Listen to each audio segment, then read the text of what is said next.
मंडळी रामराम. कारली पिकाच्या लागवडीचा प्लॅन झालेला आहे. तर त्याच्यामध्ये अत्यंत महत्त्वाची गोष्ट जी आहे ती म्हणजे योग्य वाणाची निवड करणे. बरेच वेळेस होतं असं की मार्केटमध्ये सध्या कित्येक वाहनं उपलब्ध आहेत. जेवढे चांगले वाहनं आहेत तेवढेच खराब वाहनं सुद्धा मार्केटमध्ये सध्या उपलब्ध आहेत.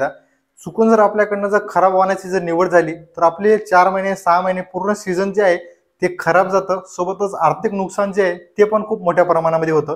त्याच्यामुळे योग्य वाणाची निवड करणं ही अत्यंत महत्त्वाची गोष्ट आहे. तर आपण या व्हिडिओमध्ये योग्य वाहनं सांगणार आहोत.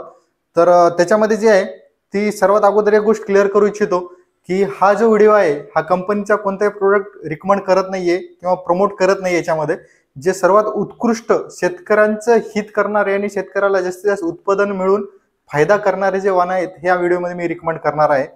तर याच्या अगोदर मी कित्येक कारले लागवड करणाऱ्या शेतकऱ्यांसोबत भेटलेला आहे. हिरवे कारले सोबत पांढरे कारले दोन्ही प्रकारचे कारले लागवड करणाऱ्या शेतकऱ्यांसोबत भेटलोय, त्यांच्यासोबत चर्चा केलेली आहे आणि त्यानंतरच जे आहे ते हा व्हिडिओ बनवत आहे.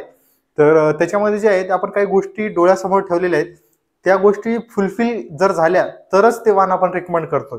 तर त्याच्यामध्ये महत्त्वाच्या गोष्टी कोणत्या ध्यानात ठेवलेल्या आहेत वाण निवडण्याच्या अगोदर, तर सगळ्यात पहिली गोष्ट जी आहे ती म्हणजे जास्त उत्पादन क्षमता असणारेच वाण आपण याच्यामध्ये घेतलेले आहेत.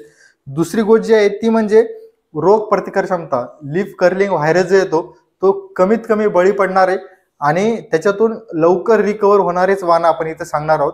आणि सोबतच जे आहे ते भुरी रोगाला कमीत कमी बळी पडणारे. त्यानंतरची जी गोष्ट आहे ती म्हणजे फळाचा जो रंग आहे किंवा फळ जे आहे हे एकदम अट्रॅक्टिव्ह चमकदार असलं पाहिजे. हिरवा असेल तर एकदम हिरवा कलर आणि पांढरा असेल तर एकदम एकदम बढियावालं पांढरं.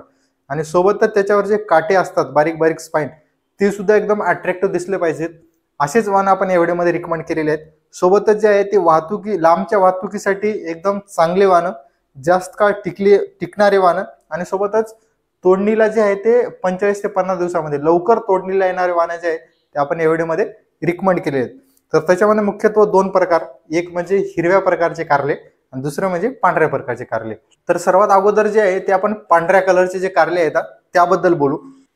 तर पांढऱ्या कलरचे जे सर्वात उत्कृष्ट जे 5 वाहनं येतात त्याबद्दल जर सांगायचं झालं तुम्हाला तर त्याच्यामध्ये जे येतं ते म्हणजे इंडम तेज जे आहे, इंडम अमेरिका हायब्रिड सीड जी कंपनी आहे त्या कंपनीचं वाण येतं. त्यानंतरचं जे आहे ते म्हणजे मैको कंपनीचं 102 नंबर येतं. त्यानंतरचं जे आहे ते म्हणजे अंकुर सीडचं श्रेया नावाने एक कारलं येतं. त्यानंतरचं जे आहे ईस्ट वेस्ट कंपनीचं माया. त्यानंतरचं जे आहे ते म्हणजे US 33 ननेम सीड्स. हे सर्वात उत्कृष्ट पांढऱ्या रंगातले कारले आहेत. त्यानंतरचा जे दुसरा टप्पा आहे तो म्हणजे हिरव्या कलरचे जे कारले येतात ते. तर हिरव्या कलरमध्ये जे कारले येतात त्याच्यामध्ये मुख्यत्वे 3 प्रकार पडतात. एक जे आहे ते छोटे कारले येतात, एक जे आहे ते मीडियम साईज आणि एक जे आहे ते लॉंग साईजचे. तर त्याच्यामध्ये जर बोलायचं झालं तर जे लांब साईजचे जे येतात लॉंग साईजमध्ये तर त्याच्यामध्ये जे आहे ते म्हणजे अमनश्री जे ननेम सीडचं येतं. त्यानंतरचं जे आहे ते म्हणजे अस्मिता जे सिजेंटा कंपनीचं येतं. त्यानंतरचं जे आहे नंदिता हे VNR सीडचं येतं. त्यानंतरचं जे आहे त्याच्यापेक्षा छोट्या साईजचं जे कारलं येतं त्याबद्दल जर सांगायचं झालं तर प्रगती ईस्ट वेस्ट कंपनीचं जे आहे ते प्रगती येतं.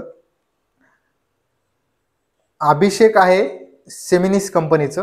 त्यानंतरचं जे आहे ते म्हणजे मैको कंपनीचं व्हेंचुरा. हे मीडियम साईजचे कारले झाले. त्यानंतरचं जे आहे ते म्हणजे त्याच्यापेक्षा छोट्या साईजचे जे कारले येतात त्याच्याबद्दल सांगायचं झालं तर त्याच्यामध्ये सर्वात बेस्ट आहे ननेम सीडचं रुशान. त्यानंतरचं जे आहे ते म्हणजे मैको कंपनीचं 513 आणि त्यानंतरचं जे आहे पाखी ईस्ट वेस्ट कंपनीचं पाखी नावाने येतं. तर हे हिरव्या कलरचे कारले. तर हे 2 प्रकारचे पांढऱ्या सोबत हिरव्या कलरचे अशा पद्धतीने जे आहे सर्वात उत्कृष्ट वाहनं जे आहे ते मी तुम्हाला इथे रिकमेंड केलेले आहेत. याच्या व्यतिरिक्त तुम्ही अशा कोणत्या कारल्याचा अनुभव घेतलेला आहे की जे चांगले आहेत उत्पादन दृष्टिकोनातून किंवा शेतकऱ्याचं ही डोळ्यासमोर ठेवून तुम्ही नक्की कमेंट करा आणि शेतकऱ्यांपर्यंत जे आहे ते तुमची माहिती सुद्धा नक्की पोहोचवण्याचा जे आहे ते तुमच्याकडनं सुद्धा प्रयत्न असू दे. तर एवढीच अपेक्षा करतो शेवटी की शेतकऱ्यांनी जास्तीत जास्त उत्पन्न घेतलं पाहिजे आणि शेतकऱ्यांचा फायदा झाला पाहिजे. हे जे वाहनं येतात हे लागवड करून तुम्ही नक्कीच बेनिफिट जे आहे ते मिळू शकता. तर हे एकंदरीतपणे कारल्याच्या योग्य वाहनाच्या निवडीबद्दल होतं. तर शेवटी एवढीच इच्छा व्यक्त करतो की अन्नदाता सुखी भव. धन्यवाद.